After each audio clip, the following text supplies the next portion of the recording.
move, make it groove. Make it move, make it groove. Make it move, make it groove. Burda, burda, burda, burda. Burda, burda, burda, burda. Burda, burda, burda, burda. Burda, burda, burda, burda. Burda, burda, burda, burda. Burda, burda, burda, burda. Make it burn. Make it burn. Make it burn.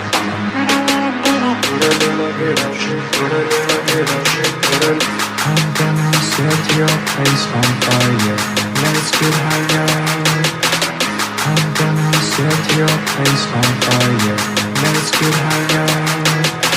Make it burn. Make it burn. Make it burn. Make it burn. Make it burn. Make it burn. Make it burn. Make it burn. Make it burn. Bonjour, je m'appelle Lily. C'était pour vous dire, il y a quelque temps de cela, j'ai acheté un petit clown à ma fille qui faisait à peu près sa taille. Vous savez, les enfants de 5 ans, quelle taille ils mesurent. Puis un jour, je ne sais même pas pourquoi je l'ai fait.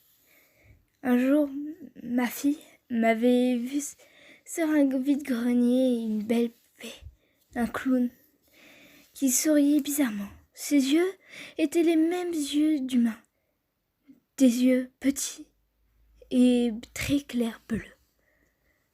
Il souriait. Ses habits étaient comme le clown chez McDonald's. Pareil pour ses cheveux. J'ai commencé à penser que c'était la reproduction de la mascotte de McDonald's. Puis ma fille m'a insisté pour qu'on l'achète. Du coup, je l'ai acheté.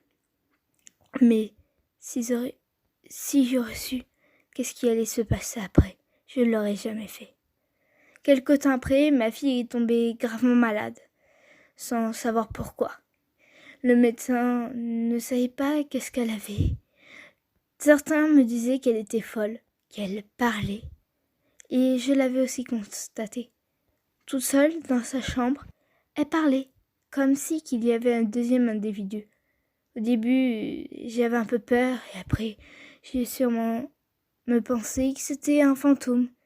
Certains enfants peuvent en voir des choses comme ça, les amis imaginaires. Puis, un soir, j'ai entendu l'armoire de ma fille tomber par terre. Mais elle n'était pas dans sa chambre. Au lieu qu'elle soit dans son lit, il y avait un clown. Son clown qui était sur son lit. Les draps étaient remplis de sang, mais pas du sang d'animal, le sang de ma fille. De peur, d'inquiétude, en croyant qu'elle s'avait fait écraser par l'armoire, j'ai tout fait pour l'enlever. Et là, quand je me suis retournée, le clown n'était plus sur le lit, mais tout près de moi. Et possédait du sang également sur lui. J'ai cru que c'était une blague et j'ai appelé ma fille. J'ai dit « Sors de ta cachette, où est-ce que t'es ?» Puis, tout d'un coup, la peluche m'a sauté dessus, sans savoir pourquoi. Mais quand j'ai regardé, quand j'ai rouvert les yeux, ce n'était pas une peluche qui était là, mais un homme. Bel et bien le même homme que chez McDonald's, la même mascotte en tenant un couteau. J'ai crié de peur. Les voisins ont entendu, sont venus et m'ont vu. Dans les bras, j'avais ma fille. Ils ne savaient pas du tout qu'est-ce qui s'avait passé.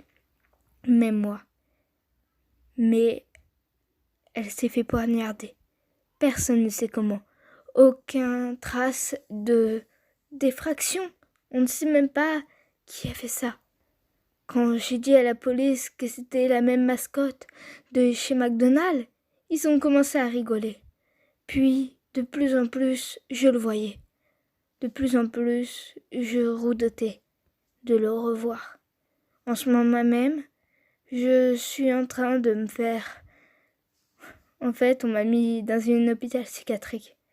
Car, pour eux, c'est moi qui a tué ma fille. Même si je sais très bien.